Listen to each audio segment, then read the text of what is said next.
Here's your host, Donny Deutsch. Welcome to The Big Idea. I am Donny Deutsch. Okay, if you love what you do, when I mean you're in bed tonight, you can't wait to get up tomorrow morning, you love your job, you're fulfilled, it's your dream, you are living the dream, you actually don't need to watch the show.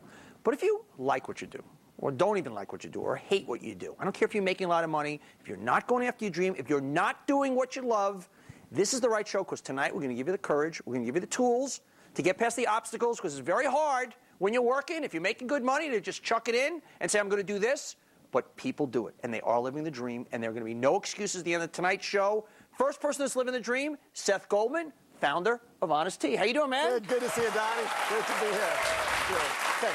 First of all, let me ask the audience, how many people out there really, really love what you do?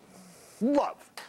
Okay, you got a few, but not most, and most people don't, unfortunately. You're a man who found what you love, and you actually were in an investment banking job. I was comfortable. Pick it up there. Tell me about your job. Tell me about before you got into Before I did this, I was working for a mutual fund company. They specialize in socially responsible investing, so I was able to live out some of my values and making good money and rising quickly. Good job. Good money. No complaints. How'd you feel getting up in the morning? I was happy to get up every morning. Were you excited? Were you thrilled? I was happy. I was absolutely happy. I was. So what the hell are you doing on the show? Because now I'm on fire. Now I can't sleep. There's a difference. Okay, you weren't living the dream. Yeah. You were okay. You're making a living. Exactly. Good. But what was pulsating inside of you? I knew that I could do something more. It was part of a big company, and I said, I want to create something. And I also, as much as I was able to do things with my values, I said, I want to be cutting edge. I want to do stuff that makes people go, whoa, that's pretty wild. That's the fire. That's when you can't sleep at night. Yeah. So where'd you get the idea for Honest Tea? I love Honest Tea. You're going on $25 million. It's a fantastic brand, but you're working in this investment company. So where the hell did this come from? I was thirsty. I was literally thirsty. I do a lot of exercise, and I'm out there running every day, and I would come home after a run or at lunch, and I'd go to a cooler, and there'd be tons of sweet drinks and tons of watery drinks and nothing that I wanted. I said, I got to create something. And then I had this idea about, especially when the name Honest Tea, my co-founder had this name, and I said, boy, that means I can do more than just sell tea. I can think about organic, I can think about fair trade, about healthier products. It's a brand. Yeah, it's a brand, it's a life. So how did you, but I want to understand, you're going to work every day. Yeah. You go, okay, there's no tea out there. The premise of your tea is basically just no sweetness. It is, I'm a user of your product, and it is honest tea. You drink it and you go, this is tea. Yeah. But you're working for a living. Yeah. You got kids. I got kids. You got mortgages. Yep. Yeah. We just had our third son. Most people at that point are like, they have the dream over their head, but you can't kind of go for it because how the hell are you going to go for it? There's never a right time to go for it. We just had our third son, and I said, you know what? If I'm going to try something, I'm going to try it. So did you start to percolate the idea while you were working for the company? Exactly. My co-founder was my professor from business school. We had talked about the ideas, but I remember the most intimidating moment was when I went to go, resign at Calvert, where I worked, and I called Barry up on the phone. I said, okay, I'm going in there. I'm, about to leave this very good, promising, career. But we've never made the tea before. I said, you sure we can make this? And there's this long pause on the other end of the phone. I didn't want to hear the pause. He says, I bet you they'd let you go on sabbatical if you wanted to. And I said, no, if I'm doing it, I'm doing it. And, I was doing very well at this company. I knew that if it didn't work out at all, you got other options. You had a situation where you had a little financial cushion. A bit, yeah. But the tough obstacle is you were making a lot of money. Yeah. You had to leave that behind. Yeah. So how'd you get that courage to go into your boss? Yeah. What did you say to her at the time? I went in, I said, look, I love it here. You're a great boss. This is a great company, but I've got something in me. I've got to get out, and I've got to try this. And what'd she say to you? And she said, well, and what are you going to do? I said, well, I'm going to, start a beverage company. And she says, and have you any experience? What do you mean? I said, I'm ready to give it a try. And I had the only experience I had was drinking beverages, which was... By the way, that's the best experience. No experience is best because he didn't know what he didn't know, and that's why you ended up being successful. That's so right. What'd she say to you? She said, well, look I believe in you. I believed in you here. I'll believe in you. And she actually was one of our first investors, so I give her a lot of credit for supporting us. There you go. But how did you take the steps? You have an ongoing job, because a lot of people watching at home, and they're getting up, and they're making good money, and they're supporting the thing. And how did you, when did you know was the right time, or what gave you the courage, or what were the tools you put in place to say, okay, I can make the jump now. Yeah. Here's my time frame. Here's what I got going. Where did that come from? I started talking to people as soon as the idea hit me, I started talking to people, and I can't tell you how many people said, yeah, you know what? I don't drink any of that tea either because it's all too sweet. I mean, it was just everyone. It was so obvious once you start talking to people. I said, there's enough just to the people I'm talking to. So the first thing you knew, you got a sense there was a market. You got a sense there was a need. You got to throw the idea around. But you had never made tea before. In my kitchen. In your kitchen. So now you quit your job. Yeah.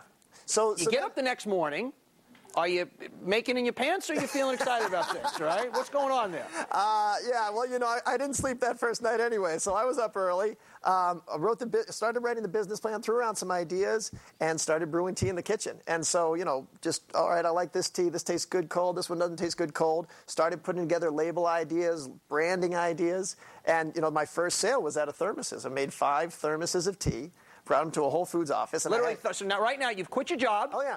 You made 5 thermoses of tea. Here's the big production, right? You're winging it. You're really rocking and rolling here. I had an empty Snapple bottle, and I put some. We got an artist to do. We pasted some labels on either side of it. And this is a $25 million business. Go back once again. Leaves his job, takes 5 thermoses, takes a Snapple bottle. You took the label off. Yeah. This is American enterprise at best. Take the label off. Put your label on. Yeah. You designed the label. How much did it cost you to design the label?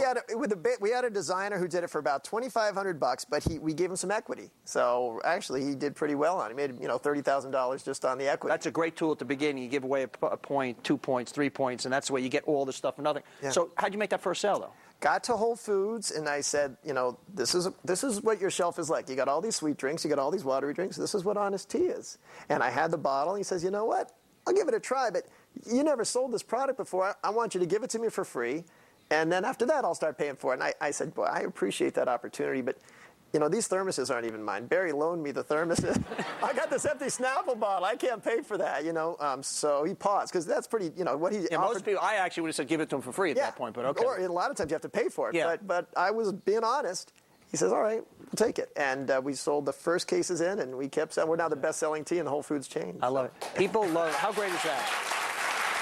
People love giving the new kid a chance. Yeah. We keep hearing that on the show. Don't be embarrassed about being the new kid on the block and saying, hey, I need some help. I give them a lot of credit. I give that People buyer are human beings. Yeah. Really. How did you feel? Because I want to start to get people excited about maybe going on their own. Typical day at work when you were working at Calvert, the investment firm, versus this first day selling the stuff. You got no income coming in. What's the difference of the sensation? You feel so alive. It is just pulsing through you. I mean, and like I say, I love Calvert. It's a great place, but this is, my skin tingles when I get up in the morning, and I can't wait. And sometimes a 12-hour day is just not enough time. And the best thing is, it's not work. It's not work. Yeah. And this is a guy who's making big bucks. That's the key. I mean, do you hear the words he used? On fire. Yeah. Tingle. And the really exciting thing is we got employees who feel the same way. And that's really exciting. And you have 3 children. 3 children, 3 And this is another child, basically, isn't it? Yeah. It is. This is the one that keeps me up at night. So what do we say to people out there? Because your example is somebody, because we're going to give a lot of examples tonight, people who went for it. Yeah. You're an example of somebody who actually kind of had something to lose. Yeah. You were making big money. So what do you say to people who kind of have a good job, have this other thing going? How do we get them going? You really got to go for it. There's no way it's going to happen you got to think to a certain point, but then you got to act. And, whether it was that buyer at Whole Foods, the investors, even my former boss, they're not going to take the leap of faith with you, not to mention employees, unless you are all the way committed. All right, Seth, I know we got a question for you. Tracy, you got a question for Seth? I do. First of all, I want to tell you I'm a big fan of your tea. Good. The orange mango is my favorite. Awesome. And I have a question for you. After being in the corporate world for as long as you were and having that financial security, how did you first take that leap to starting your own business? It's tough because you gotta do it on the paper. You gotta figure out what you need to pay yourself. And I did pay myself a salary. Basically, I had sort of $50,000 that I had saved. And that was my salary the first year. So, and I actually had to pull out taxes, so I actually made less than that. By the way, you were taking less home. Happiest year of your life, though, correct? Oh, yeah. No doubt. Not about the money, kids. Yeah. We all know that. Yeah. I mean, money's great. You want the money, and the money's a fun way of keeping score. Yeah. But there's something else going on here, Absolutely. isn't there? And then the long term, but both what you're building in your heart, but also on your balance sheet. All right, Seth Goldman, man, he is a poster boy for a guy living his dream, going for it. Founder of Honest Tea. When we come back, once again, if you're living that dream already, if you love what you're doing, a lot of shows on the F500 channels, you don't need to be here. But if you're not psyched to get up tomorrow morning, we're going to get you there. We're going to help you find your dream. give you the tools to get past the obstacles, because there's no reason to live life any other way. Don't go anywhere.